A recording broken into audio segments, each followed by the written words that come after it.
Spoštovane gledalke, spoštovani gledalci, ki nas spremljate izza računalniških zaslonov. Lepo pozdravljeni na današnjem webinarju z naslovom Pregled dogajanja na borzi v prvem četrtletju leta 2021. Moje ime je Karmen Pogorevc in v imenu Ljubljanske borze bom danes vodila ta online dogodek. Najprej pa pravno obvestilo. Webinar je izključno informativne narave. Na njem bosta sodelovala finančna strokovnjaka, ki bosta izrazila svoja osebna mnenja in spoznanja. Vsebina webinarja ali katerikoli del njega ne predstavlja naložbenih priporočil, naložbenega svetovanja ali nagovarjanja k investiranju s strani katerekoli udeležene osebe ali družbe, pri kateri sta zaposlena. Webinar se snema, posnetek pa bo kasneje na voljo na YouTube kanalu borze. Dogodek bo trajal približno 30 minut. Občinstvo vabim, da postavlja vprašanja v chat. Kmalu se mi bosta pridružila tudi današnja gosta, a najprej si poglejmo kratek pregled, kakšno je bilo poslovanje na Ljubljanski borzi v prvem četrtletju leta 2021 v številkah.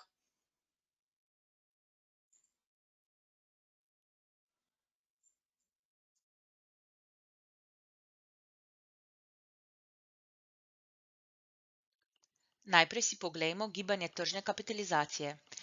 Kot lahko vidite iz grafa, je skupna vrednost tržne kapitalizacije do konca marca letos nadaljevala z rastjo. Vrednost tržne kapitalizacije delnic se je glede na konec leta 2020 zvišala za 8,7% in je konec marca 2021 znašala 7.520 milijonov evrov. Navedeno zvišanje je posledica rasti tečajev delnic. Celotni promet na Ljubljanski borzi je v prvem kvartalu 2021 znašal 123,5 milijonov evrov, promet brez svežnjev pa 84,6 milijonov evrov. To predstavlja kar za 36,7% manj celotnega prometa brez svežnjev v primerjavi s prvim kvartalom lanskega leta. Velika večina poslov je bila, kot že v preteklosti, sklenjena z delnicami prve kotacije. Povprečni dnevni promet je znašal 2 milijona evrov, kar je lepo povišanje v primerjavi s prejšnjim letom, ko je povprečni dnevni promet znašal 1,6 milijona evrov. Sklenjenih pa je bilo malo manj poslov, in sicer je povprečno število poslov na dan znašalo v prvem četrtletju 149, v letu 2020 pa 170. Poglejmo si sedaj najprometnejše inštrumente. Tudi v prvem kvartalu ni bilo presenečenj na vrhu. Najprometnejše so bile delnice Krke iz prve kotacije. Z njimi je bilo ustvarjenega 38,5% prometa vseh delnic borze. Drugo mesto glede na dosežen promet so s 24,6% deležem zasedle delnice Petrola, tretje pa z 12,8% deležem delnice NLB. Izmed dolžniških inštrumentov se je trgovalo le z obveznicami Telekoma Slovenije z oznako TLS1 in z obveznicami Kadi Group tretje izdaje KDH3. Katere delnice pa so največ pridobile na vrednosti v prvem četrtletju? Cena se je najbolj povišala delnica Mercatorja, in sicer kar 84,8%, sledijo delnice M1 in Name, ampak ob zelo majhnem prometu. Ob prometu dobrih 8 milijonov evrov pa so delnice Pozavarovalnice Save pridobile preko 22% vrednosti in delnice Cinkarne Celje dobrih 15% pri 3,5 milijonov evrov prometa. Na drugi strani pa so tu predstavljene delnice, ki so največ izgubile na vrednosti. Največ so padle vrednosti delnic KS Naložb, in sicer 13,3%. Sledijo delnice Kadi Group, Delo prodaje in Kompasa MTS. Kako pa se je gibal indeks SB Top v prvem četrtletju? Indeks SB Top prikazuje odebljena svetlo-modra črta. V prvem kvartalu leta 2021 je indeks SB Top pridobil kar 10% vrednosti. Rast se nadaljuje tudi sedaj, v aprilu. V tem mesecu je indeks prvič po letu 2010 ponovno presegel vrednost 1000 indeksnih točk. Na grafu lahko vidimo primerjavo z nekaterimi drugimi indeksi. Ugotovimo, da so rast zabeležili čisto vsi indeksi. Najbolj je zrasel indeks avstrijske borze. Ameriški Dow Jones je zabeležil približno isto rast kot SB Top, najmanj pa je na vrednosti v prvem četrtletju letošnjega leta pridobil hrvaški borzni indeks. Poglejmo si še na kratko gibanje tečajev posameznih delnic v prvi kotaciji. Začnimo s finančnim sektorjem. Kot že omenjeno, je visoko rast dosegla delnica Pozavarovalnice Save. Delnica NLB je sicer zanihala navzdol konec januarja, a se je do konca četrtletja pobrala in nadaljevala rast na nivoje čez 50 evrov. Delnica Zavarovalnice Triglav pa je dosegla najvišje nivoje že v prvi polovici januarja, nato pa so se tečaji gibali okrog nivoje 32 evrov. Delnici Cinkarne Celje in Petrola sta bili v naraščajočem trendu skoraj celotno četrtletje. Do konca marca sta pridobili 15,7% Cinkarna in 13,9% vrednosti Petrol. Najbolj trgovana delnica Krke je sicer najvišje nivoje dosegla že na začetku leta v januarju, do konca četrtletja pa je cena zrasla za 3,5%. Cena delnice Mercatorja pa je ob majhnem prometu, kot že omenjeno, med zmagovalci porasti v tem četrtletju. Delnica Intereurope je ob manjšem prometu nihala med 1,06 in 1,44 evra. Delnica Luke Koper je do konca prvega četrtletja pridobila dobrih 7% vrednosti, delnica Telekoma pa 14,7%.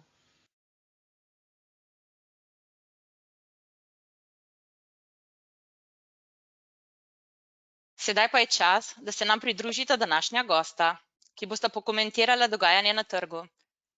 Iz Triglav skladov se nam bo pridružil Izidor Jerman, direktor individualnega upravljanja premoženja. In iz NLB bo svoje poglede z nami delil Anže Habjan, borzni posrednik. Dobrodošla, gospoda. Lep pozdrav. Lep pozdrav z moje strani.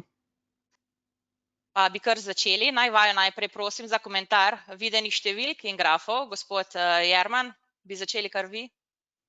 Lahko, ja. Videli smo, da je po dolgem času tudi Ljubljanska borza, tudi kar se tiče donosov, oživela. Po 12 letih, bom rekel, indeks presegel magičnih 1000 točk. Tako da, bom rekel, uspešno leto, zelo podobno temu, kar se dogaja tudi v tujini. Tako da enkrat za spremembo tudi Ljubljanska borza sledi trendom iz, bom rekel, razvitih trgov. Gospod Habjan, še vaše mnenje? Strinjam se tukaj, da in lepo je videti, da tudi Ljubljanska borza je deležna tega optimizma, kateremu smo priča v zadnjem obdobju, oziroma temu okrevanju, spravi po epidemiji, v bistvu, ali pa pričakovanju okrevanja, in da tudi Ljubljanska borza sledi vsem tem trendom, tako da je to vsekakor lepo videti. Drži in upamo, da se tudi nadaljuje, najbrž kar vsi. Zdaj, večina slovenskih borznih podjetij je že objavila rezultate poslovanja preteklega leta. Zdaj, gospod Habjan, so bili te rezultati v skladu z vašimi pričakovanji? V bistvu, glede na obdobje, ki ga primerjamo, prav gotovo to ni obdobje, oziroma da ni bilo običajno obdobje, spravi leto 2020, zelo nenavadno leto, in menim, da v bistvu so bolj kot ne večina naših borznih družb objavljala v skladu s pričakovanji, obdobju primerno, spravi nekatere panoge, ki so bile zaradi epidemije bolj prizadete, oziroma poslovni modeli so utrpeli nekoliko več škode, nekateri pač so ostali nedotaknjeni. Tako da mislim, da ni bilo tukaj bistvenih odstopanj od pričakovanj, ki so bila prilagojena, spravi letu, ki ga primerjamo. Gospod Jerman, vas je katero podjetje pozitivno ali pa mogoče negativno presenetilo? Zdaj, najprej bi se pridružil temu, kar je rekel Anže. Leto 2020 je bilo nenormalno oziroma neobičajno, kar se vsega skupaj tiče, tako da tam, ko se je pač epidemija covida lansko leto v februarju, marcu začela pojavljati, je bilo zelo težko predvideti, v katero smer bo šlo, kako bodo podjetja poslovala, veliko je bilo špekulacij, veliko je bilo strahu pred tem, kaj se bo zgodilo, tako da na splošno bom rekel, da rezultati niso bili tako slabi. V bistvu so bili marsikje, bom rekel, so se podjetja odzvala na to krizo, so bila bistveno bolj pripravljena, predvsem iz finančne moči samih podjetij, ki so bila v krizi, v veliki finančni krizi. Tako da zdaj, da bi izpostavljal kakšnega, ki bi res presenetil ali pa res razočaral, mislim, da ni bilo takih izrazitih odstopanj glede na pričakovanja, ki so se potem lahko izgradila tekom leta. Tako da jasno, da Petrol glede na naravo poslovanja je pač izgubil največ, bom rekel, prihodkov med temi največjimi borznimi firmami. Na drugi strani je Krka delala business as usual, če se lahko temu reče, farmacevtske pač panoga ni bila najbolj prizadeta v tem času. Ostalo pa po pričakovanjih, ja, nič bom rekel takega nepričakovanega. Gospod Zeremančič, tudi mogoče še s temle nadaljujete, veliko podjetij je že objavilo predlog dividend in slovenska borzna podjetja so znana po relativno zelo visokih dividendah. Ali gredo predlogi dividend tudi v tej smeri? Pa več ali manj ja, ne. Zdaj, jasno, slovenski trg je znan po visoki dividendni donosnosti iz razlogov, kot so, ker so pač sama vrednotenja firm, bom rekel, bistveno nižja kot v tujini, zato je tudi dividendna donosnost temu primerna. Gotovo botruje temu nizka likvidnost, bom rekel, trga kot celote, ampak ima pa svoje prednosti v dividendah. Tako da, če kakšno podjetje mogoče v letošnjem letu ne bo izplačalo dividende v višini, kaj je bilo preteklo leto, pa mislim, da je to zgolj začasno, ker, bom rekel, pogledi za naprej so vsekakor tudi za slovenske firme pa za slovensko gospodarstvo bistveno boljši, kot je bilo leto 2020. Tako da lahko pričakujemo tudi, mogoče če ne letos, v letu 2021 v bližnji prihodnosti, srednjeročnem obdobju, vsaj jaz pričakujem tudi rast dividend slovenskih podjetij. Gospod Habjan, ali opažate, da stranke raje kupujejo delnice, ki prinašajo dividende? Kako je s slovenskimi tipičnimi strankami? Zagotovo je to en pomembnejših motivov pri odločanju za nakup vrednostnih papirjev pri nas in tudi vlagatelji, ki nastopajo na našem trgu, spravi to tudi cenijo, kot je že Izidor povedal. In smo v tem trenutku ravno v takem obdobju, ko ta dividendni motiv predstavlja verjetno eno glavnih gonil tudi za rast, spravi naložb na domačem trgu in te donosi niso nezanemarljivi. Tako kot smo rekli, so nadpovprečni, če primerjamo s tujimi podjetji in govorimo o nekih bruto donosih okoli malo nad 5%, recimo vse, kar se predlogov tiče strani uprav za leto 2020. Tako da mislim, da je to pomemben faktor pri odločanju za nakup in se vidi verjetno tudi, če pogledamo po grafu, katera podjetja so se bolje odrezala, prav gotovo tista, ki so tudi splačevala normalno dividendo tudi v lanskem letu. Tako da med njimi Salus, Krka, medtem ko dve izmed podjetij, spravi oziroma Zavarovalnica Triglav kot podjetje, od katerega se je že ponavadi pričakovalo precej višjo izplačilo dividend, so bili zaradi mnenj oziroma zahtev regulatorjev, spravi so bila ta izplačila onemogočena. Če še malo pri teh dividendah ostanemo, gospod Habjan, davčna stopnja v Sloveniji za kapitalske dobičke fizičnih oseb je relativno visoka. Ali ste opazili, da bi dolgoročni investitorji, torej fizične osebe, raje kupovali delnice po presečnem datumu za dividendo in ne prej?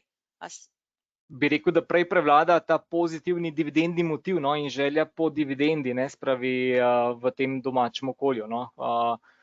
Kljub temu se mora vsak verjetno odločiti glede na svojo strategijo, spravi, na katerim tudi odgovarja, da ta dividenda, spravi, da se delnice prodajo pred presečnim datumom, oziroma da se dividende ne izplača, s tem se zniža, oziroma s tem se ne plačuje dodatnih davčnih efektov, ne pride in tako da bi rekel, da prej ocenjujem, da je pomembnejši dividendni motiv in da se bolj te stvari pogleduje, kot pa to, da bi nekdo špekuliral okoli presečnih datumov in eventualno davčni efekt da ali ne. Tako da. Ok, hvala za to pojasnilo. Gospod Jerman, več slovenskih podjetij se je v tem četrtletju odločilo oziroma realiziralo investicije na Zahodni Balkan. Torej imamo tukaj NLB in Petrol, ki sta prevzemala po bivši Jugi. Ali se vam to zdi kot novi trend za slovenska podjetja? Bomo še videli, če bo novi trend, ne. Zdaj, vsekakor to okolje poznajo slovenski menedžerji oziroma slovenske firme bolj, recimo, kot nekdo drug. Je pa res, da smo pa v preteklosti ravno zaradi nonšalantnega odnosa, pa predvsem prepričanja, da mi vse poznamo, naredili slovenske firme kar veliko škode delničarjem z investicijami na Zahodnem Balkanu, to se pravi v bivši Jugi. In upam, da so tokratne investicije, bom rekel, bolj premišljene, bolj strateško naravnane, ker v tem primeru pa vidim neko dolgoročno priložnost za to, da slovenska podjetja, bom rekel, še povečajo rast prihodkov in na koncu koncev tudi dobička. Tako da v tem ne vidim nič slabega. Mislim, da smo, kakorkoli je toliko in toliko časa preteklo, smo se marsikaj vsi naučili in upam, da je bila tista izkušnja iz preteklosti dovolj velika, tako da so pri tokratnih prevzemih oziroma širjenju na te trge vse te vidike, sem prepričan, da so tudi preučili. Ja, upamo vsi na to oziroma verjamemo, da bo v drugo šlo bolje. Gospod Habjan, v februarju je Cinkarna prestopila v prvo kotacijo. Od takrat je cena delnice, kot smo videli, porasla na nivoje čez 200 evrov. Ali vidite razloge za porast tudi zaradi tega prestopa oziroma so delnice prve kotacije bolj zaželene med investitorji? Lahko so bolj prepoznavne, ja, in nič ne škodi, oziroma kvečjemu je to dobro, da si član te elitne družbe, ne, spravi si bolj spremljan, si bolj zaželen seveda in lahko en del rasti pripisati tudi temu, no. Tako da, kot vemo, v bistvu, če si član elitne družbe, v bistvu bolj vlagatelji se fokusirajo mogoče na določen segment, še bolje, če si član določenega indeksa, da si potem prisoten tudi v določenih skladih, ki sledijo, spravi sledenju temu indeksu in tako da nič ni narobe v tem in mislim, da je to dobro za Cinkarno, ja. Ja, in upamo še na kakšne druge prestope, mogoče v nadaljevanju leta ali pa drugo leto. Tudi, ko ste govorili že, gospod Habjan, o zasledovanju indeksov, zdaj prejšnji teden, sicer to ne spada v prvo četrtletje, ampak prejšnji teden so začeli kotirati ETF-i in na Ljubljanski borzi, kar je bil kar velik dogodek zopet za nas. Kako pa se vi vidite iz vaše strani borzne te nove pridobitve na borzi? Če se postavim samo zgolj v vlogo borznega posrednika, je zaželeno, ne, da imamo več produktov, s katerimi lahko trgujemo, ne, to je ta vidik.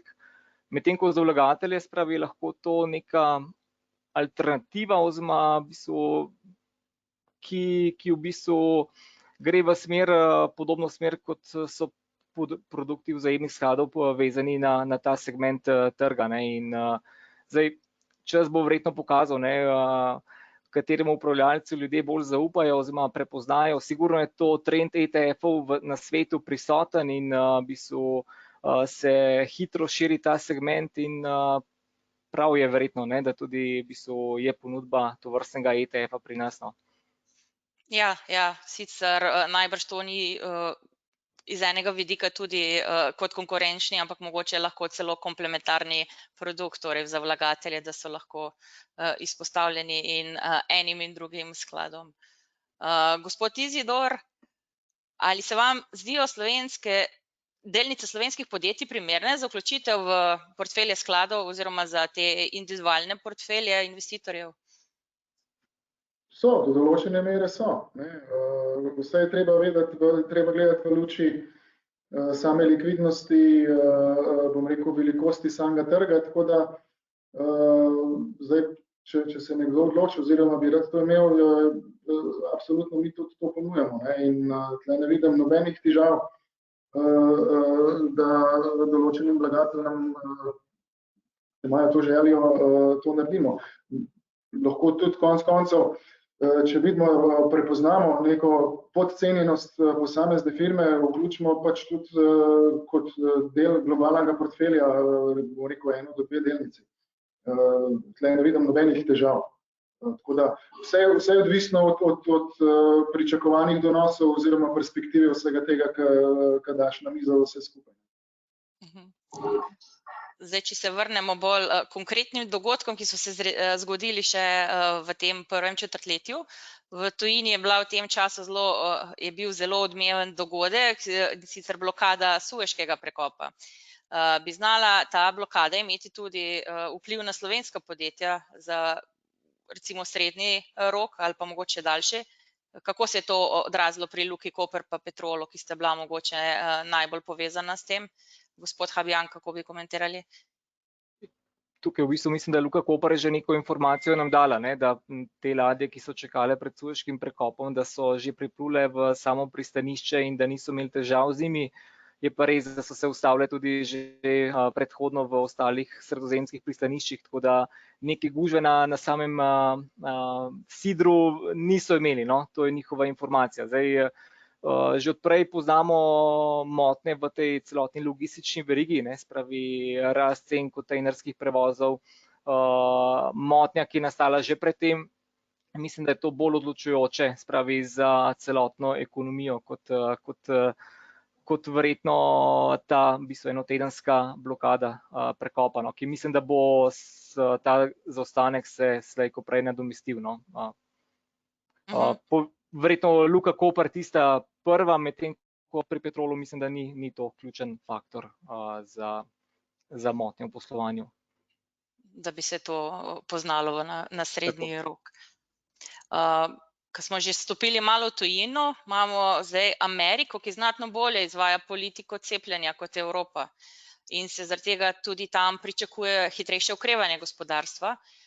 Se pa pojavlja vprašanje inflacije. Kako gledate na to, gospod Jerman? Ja, najprej mogoče, kar se cepljenja tiče, se vidi, da bo rekel bolj pragmatične business-oriented države, kot je Velika Britanija in ZDA, so pač poskrbele za to, da cepiva imajo dovolj, da se cepljenje izvaja hitro.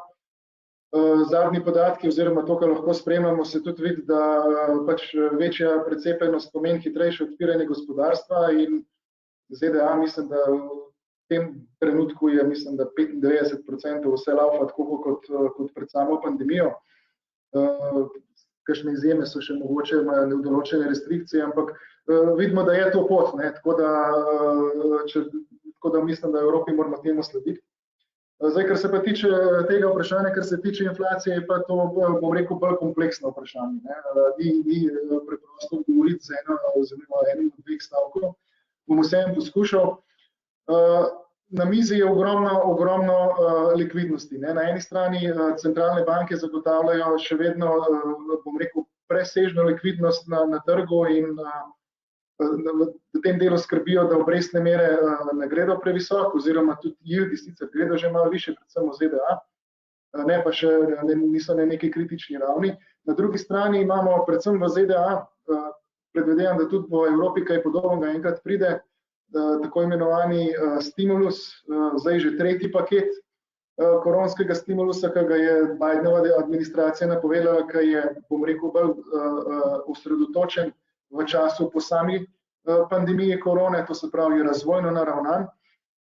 Ta pred tem, ko je bil še sprejet pod Trumpovo administracijo 1,9 trilijona, se počasi porablja in je predvsem namenjen, bom rekel, temu vmesnemu času.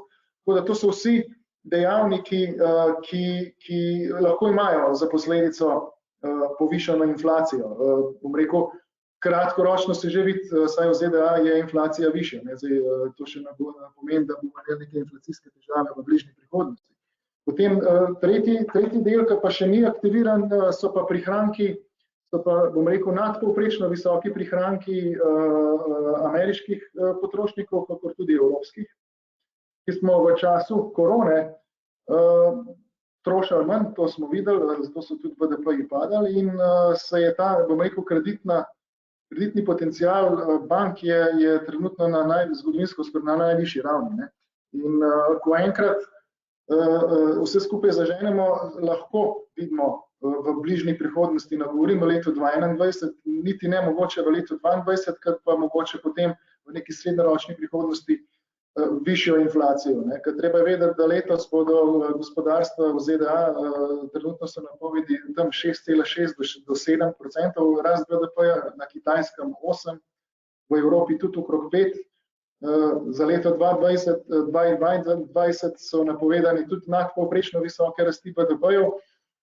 Na drugi strani se surovine močno dražijo, tudi nafta je, bom rekel, že danes, mislim, da tam okrog $65 za sodček in to vse pripomore k tem, da se lahko zgodi, da bomo imeli povišano inflacijo, tako kot poudarjam, ne še letos, tako da zaenkrat ni neke bojazni, tudi centralne banke to vidijo kot neko kratkoročno. Tako da, kaj bo točno prihodnost prinesla, bomo videli, ampak da bomo ves čas v okolju ničelne inflacije, pa mislim, da ne bomo. Da ni to nova realnost, da slej ko prej pride tudi... Ja, ne vidim pa inflacije kot grožnjo, no, da se zastopimo. Mislim, da za neko zdravo gospodarsko rast je tudi neke inflacije treba imeti. Ne govorimo o inflaciji okrog 2 plus minus kakorkoli. Ok, hvala za tole razlago. Gospod Habjan, tudi zaradi dela na daljavo po celem svetu in zaradi povečane uporabe elektronskih naprav se je to odražalo v pomanjkanju čipov po vsem svetu. Ali se v tem sektorju mogoče skrivajo priložnosti za nakup delnic? Ali so že vse te dotične delnice poletele v nebo? Mogoče ne samo zaradi tega razloga, ne, ampak govorimo o procesu elektrifikacije, novih tehnologijah, ki jih sprejemamo in vse te stvari so verjetno oziroma so veliki porabniki čipov in nasploh prihaja do motenj v dobavi, no. Motnje v dobavi zaradi ustavitev proizvodenj, velikega povpraševanja, kot smo rekli, delo od doma, potrebe po različnih elektronskih napravah, ki jih potrebujemo, avtosektor gre v to smer in verjetno, da podjetja bodo tudi v bodoče zasuta z delom. Ne. Zdaj, je pa tukaj že kar nekaj konsolidacije na tem trgu nastalo in obstaja par teh podjetij, ki imajo, korejskih, ameriških, ki imajo veliko prednost pred ostalimi in v bistvu panoga, ki se je na nek način že kar dobro konsolidirala. Tako da verjetno priložnosti bodo, vsaj trendi, če govorimo zgolj trend, ki ga narekuje naš osebni oziroma naš spremenjen način življenja, potreb po različnih napravah lahko govorijo v to smer, da tukaj lahko še iščemo priložnosti. No. Ok, hvala. Zdaj, če govorimo o prvem četrtletju letošnjega leta, ne moremo mimo Reddit revolucije. Gospod Jerman, ali vidite tudi v prihodnje večjo vlogo malih delničarjev pri vplivanju na ogromne poraste pa cene delnic določenih podjetij, oziroma ali so to bolj enkratni posamezni dogodki, ki so se dogajali in pač se še bodo? Jaz mislim, da zdaj kakšen tak dogodek se vedno lahko zgodi. Ne. Treba je vedeti, da tokratna zgodba teh tako imenovanih redditovcev je bila narejena na račun tega, da so pač te mladi fantje dobili government check, če se lahko temu izrazim, in so šli v to zgodbo, niso imeli izgubiti kaj, fajn se jim je zdel. Bom rekel, cel trg je to presenetal. Jaz mislim, da tudi v prihodnje bojo tudi hedge fundi, mislim, da bistveno bolj pripravljeni na podobne zgodbe, ampak vedno se takšna zgodba lahko ponovi. Bom rekel, za globalni trg manj likvidnih delnicah, da bi pa to zdaj postal nek trend, pa mislim, da zaenkrat tega ne vidim še, no, da bi to moglo to biti, ampak je bilo pa zanimivo spremljati. Ne? Zdaj, če bi kdo slučajen tam zraven, ko je šlo to na gor, v redu, upam, da ni kdo vstopil takrat, ko je šlo to na dol. Tako da pač to je del vsega skupaj. Ne? Dajmo se še malo dotakniti tudi dogodka, ki je bil zelo zanimiv v tem četrtletju, oziroma lestvice za naziv najbogatejšega zemljana. Na prvem mestu sta se namreč v prvem četrtletju 2021 zamenjala dvakrat Jeff Bezos in Elon Musk. Gospod Habjan, kakšno pa je vaše mnenje o njunih podjetjih in neverjetno visokih vrednotenih teh podjetij? V bistvu, tako sem že prej načel trende, ne, tudi tukaj se vidi, no, kaj potrebujemo kot potrošniki in kaj uporabljamo, kaj si želimo, in verjetno to na nek način se odraža tudi pri željah vlagateljev, da so lastniki tovrstnih podjetij oziroma da prisostvujejo zraven. In vrednotenja kot taka, spravi, so verjetno z vidika tradicionalnega modela ali pa pogleda na vrednost delnic nepredstavljiva. Ne? Zdaj, a se bodo tej poslovni modeli v bodoče toliko izboljšali, da bodo ta vrednotenja tudi upravičili, bo pa verjetno pokazal čas. No? Tako da, Ok, in dajmo zaključiti s pogledom v prihodnost. Kaj pričakujete v drugem četrtletju? Kmalu se začenja sezona objave rezultatov v ZDA, v Sloveniji bodo skupščine potrjevale predloge dividend. Kot rečeno, slovenski borzni indeks SB Top je po 11 letih presegel magično mejo 1000 točk, S&P 500 dosega tudi nove zgodovinske vrednosti. A je tukaj še prostora za rast? Če bi gospod Jerman najprej komentiral. Mislim, prostor za rast je vedno, ne, da se zastopimo, ampak zdaj, da bomo šli do konca leta s tako hitrostjo gor, ko smo prvo četrtletje začeli, mislim, da je to iluzorno pričakovati. Jaz tudi mislim, da vmes bomo šli še tudi dol, kakšna korekcija ni izključena, tako da to je predvsem zdravo za nekoga, ki hoče na novo stopiti oziroma spremeniti del portfelja, ki ga ima. Povsem zdravo za to. Rekordi so zato, da se podirajo, ker če se rekordi borzni ne bi podirali, potem ne bi imeli na borzah nikoli donosov. Tako da ta mantra, da zdaj smo pa na rekordu, pa ni več možnosti iti višji, ni prava mantra. Ne? Se spomnim, 2 leti nazaj smo podarili 3000, zdaj smo podarili 4000, čez par let bomo podarili 6000, čez nekaj časa bomo podarili 10 000. Tako da to je nekaj povsem normalnega. Treba vedeti, da stopnje rasti dobičkov za letos so napovedane enormne.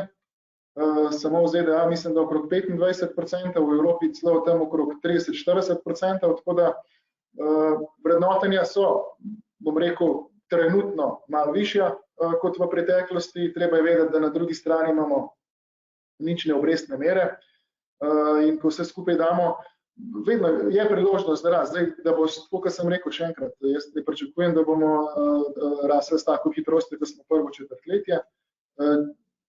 Vidim možnost kakšne korekcije, ki jo predvsem vidim kot priložnost. Ne vidim pa pred nami nekega, bom rekel, medvedjega trenda, dokler časa bomo videli pozitivno gospodarsko rast, ker pa glede na vse to, kar smo že na začetku govorili, je pred nami zna biti investicijsko zanimiv cikel. Treba je biti še na začetku borznega, kot tudi gospodarskega cikla. Ok, hvala. Pa še gospod Habjan, vaše mnenje, pogled prihodnost. V bistvu bi tukaj lahko se do velike mere se strinjam z Izidorjem, da navkljub visokim vrednotenjem, ne, spravi, vkolikor imamo vse te stvari na mizi, ne, ekspanzivno monetarno politiko, nizke obrestne mere, da se bodo dobički, pričakovani dobički, ne, spravi, tudi realizirali, ki bodo vrednotenje nekoliko umirili, potem je to še vedno okolje, ko verjetno rast lahko pričakujemo, oziroma se nič od tega noben ta faktor ne spremeni. Je pa res, in se strinjam, da težko pričakujemo ponovno eno tako četrtletje, kot smo ga v prvem kvartalu. Ampak ostajamo optimisti. Vedno moramo biti tukaj optimisti, verjetno. Super. Smo v poslu, kjer moramo biti optimisti. V preteklosti ste izkazali, da tisti, ki je optimist, na koncu žanje uspehe, ne, ker tako pač je. Ok, s temi odgovori smo prišli do konca, malo smo podaljšali, ampak sem sigurna, da nam občinstvo tega ne bo zamerilo, ker je bila zanimiva debata. Lepo bi se vama zahvalila za današnjo prisotnost na tem webinarju. Izidor Jerman iz Triglav skladov in Anže Habjan iz NLB. Hvala. In hvala tudi vam, spoštovano občinstvo, da ste nas spremljali. Na Ljubljanski borzi seveda organiziramo tudi druge dogodke, ki jim lahko sledite na naši spletni strani ali na družbenih omrežjih. Kot rečeno pa bo ta posnetek tega pogovora v kratkem na voljo tudi na našem YouTube kanalu. Hvala za danes in nasvidenje. Svidenje. Adijo.